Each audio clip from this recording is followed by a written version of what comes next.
زمین سے 480 فیٹ اونچے 4500 سال پرانے اس پیرامڈ کے اندر ایسا کیا تھا جس کو صرف دیکھنے کے لیے ریسرچرز نے ایک روبوٹک کیمرہ پیرامڈ کے اندر بھیجا۔ ایک جگہ پر آ کر روبوٹک کیمرہ رک گیا کیونکہ اب اس کے سامنے پتھر کا ایک سلیب تھا۔ ریسرچرز کا ماننا تھا کہ اس سلیب کے پیچھے ضرور کوئی ایسا راز چھپا ہے جو پچھلے 4500 سالوں سے دفن ہے۔ یہ راز ان کو ہر قیمت پر جاننا تھا، اس لیے انہوں نے روبوٹ کے آگے ایک ڈرل مشین لگائی جس نے اس پتھر کے سلیب میں باریک چھید کر دیا۔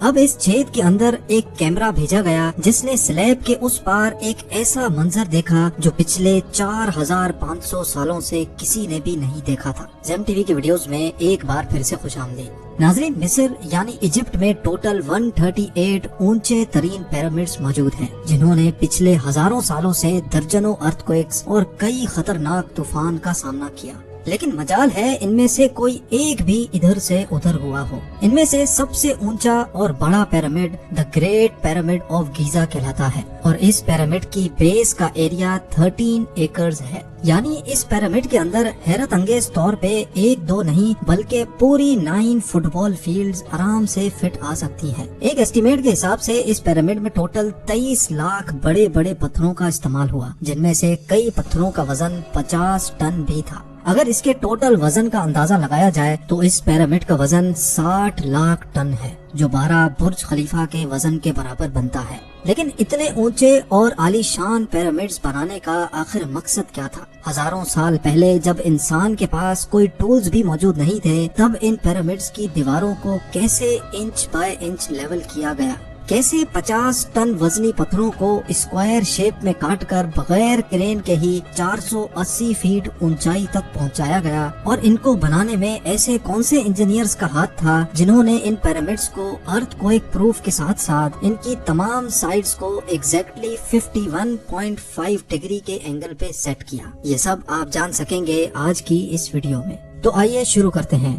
Challenge number 1۔ کئی صدیوں سے مختلف ریسرچ ٹیمز اس پیرامڈ کی کنسٹرکشن ٹیکنیک جاننے کے لیے سر جوڑ کر بیٹھی تھیں کہ آخر اس پیرامڈ کی ہر side exactly north, south, east اور ویسٹ پہ بغیر کمپس کے کیسے سیٹ کی گئی ہوں گی۔ کئی ایکسپرٹس کا ماننا ہے کہ اس ٹائم کے آرکیٹیکٹس نے سب سے پہلے ایسی زمین تلاش کی ہوگی جو لاکھوں ٹن وزنی پتھروں کا وزن جھیل سکے۔ اس کے بعد پولر سٹارز یعنی وہ ستارے جن کی مدد سے ارتھ کے پولز کا پتہ پڑتا ہے، ان کی مدد سے پیرامڈ کی ہر سائڈ کو مارک کیا گیا۔ نہ کوئی کمپس اور نہ ہی کوئی آپٹیکل انسٹرومنٹ، صرف اس بیسک ٹیکنیک سے ہزاروں سال پہلے اس پیرامڈ کی ڈائریکشن سیٹ کی گئی اور وہ بھی 0 ایررز کے ساتھ۔ Challenge number 2۔ اگلا چیلنج تھا زمین کو لیول کرنے کا۔ جس 13 ایکڑ کی زمین پر اس پیرامڈ کو بننا تھا، اس کا لیول تھوڑا سا بھی آؤٹ ہوتا تو 23 لاکھ پتھروں کے اس پہاڑ کا کھڑا ہونا بالکل بھی ممکن نہیں تھا۔ اب اس زمین کو لیول کرنے کے لیے اس ٹائم کے انجینئرز کے پاس نہ ہی لیزر لیولر تھا اور نہ ہی ببل لیول۔ ایکسپرٹس کا ماننا ہے کہ کنسٹرکشن سائٹ کی چاروں سائڈز پر کھڈا کر کے اس میں پانی ڈالا گیا ہوگا اور پھر ایک سائیڈ کے پانی کے لیول سے دوسرے سائیڈ کے پانی کے لیول کو میچ کیا گیا ہوگا۔ جو زمین کا حصہ پانی کے لیول سے میچ نہیں کر رہا ہوگا، اس کو چھینی اور ہتھوڑوں کی مدد سے کاٹ کر لیول کیا گیا ہوگا۔ کئی ایکسپرٹس کا ماننا ہے کہ اینشینٹ ایجپشنز نے اس سمپل ٹول کا بھی استعمال کیا، جس کی دونوں سائڈز پہ لکڑیاں اور اس کے ٹھیک سینٹر پہ ایک رسی سے پتھر بندھا ہوا ہے۔ اگر پتھر زمین سے ٹچ ہو گیا اور اس کی رسی ٹھیک سینٹر لائن پہ آ رہی ہوگی تو اس کا مطلب ہے کہ بیچ کی زمین پرفیکٹلی لیولڈ ہے۔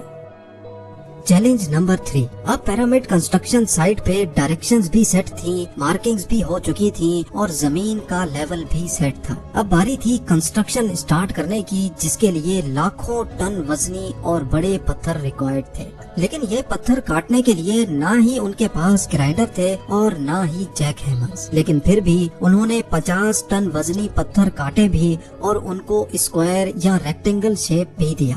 لیکن آخر کس کی مدد سے؟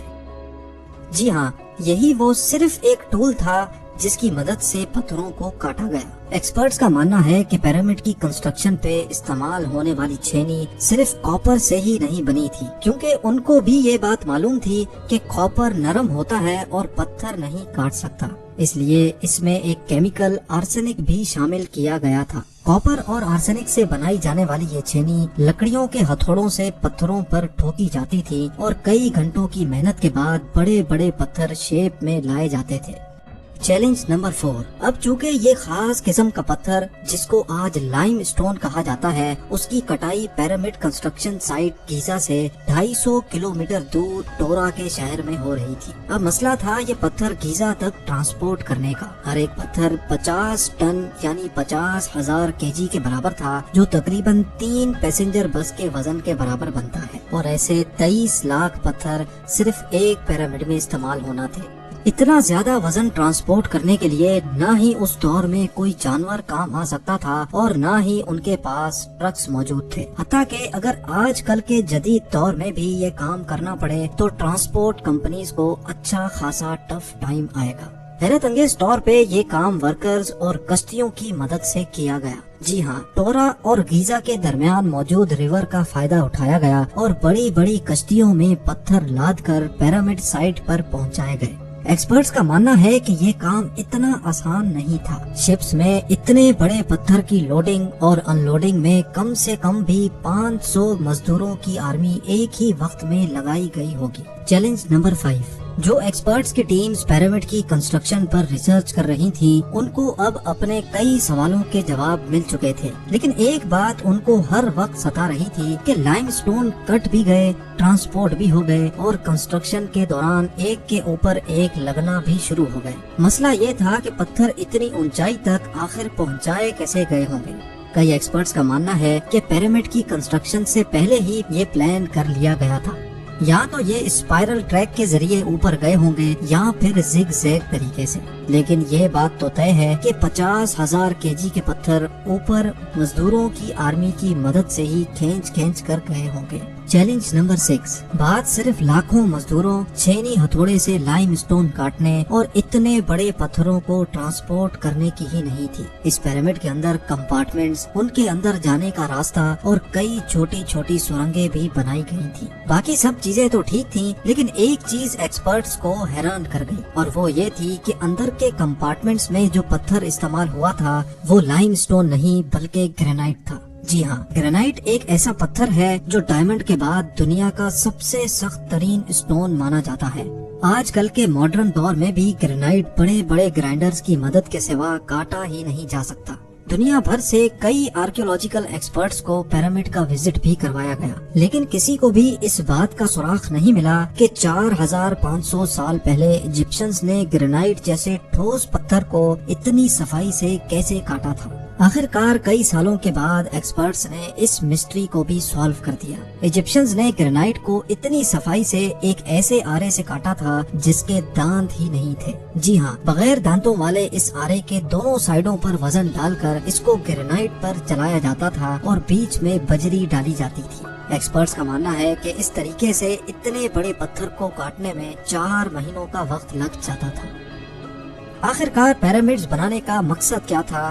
ان پیرامڈز کو بنانے میں کتنے مزدور ایک ہی وقت میں کام کرتے تھے، اور روبوٹک کیمرہ نے جب پیرامڈ کے اندر پتھر کے سلیب میں سوراخ کیا تو اس کے اندر وہ کون سا منظر دیکھا گیا جو پچھلے 4500 سالوں سے کسی نے بھی نہیں دیکھا تھا۔ یہ سب اور اس سے بھی زیادہ آپ جان سکیں گے اس ویڈیو کے پارٹ 2 میں۔ آپ لوگوں کے پیار بھرے کامنٹس اور لائکس کا بے حد شکریہ۔ ملتے ہیں ویڈیو کے اگلے شاندار پارٹ میں۔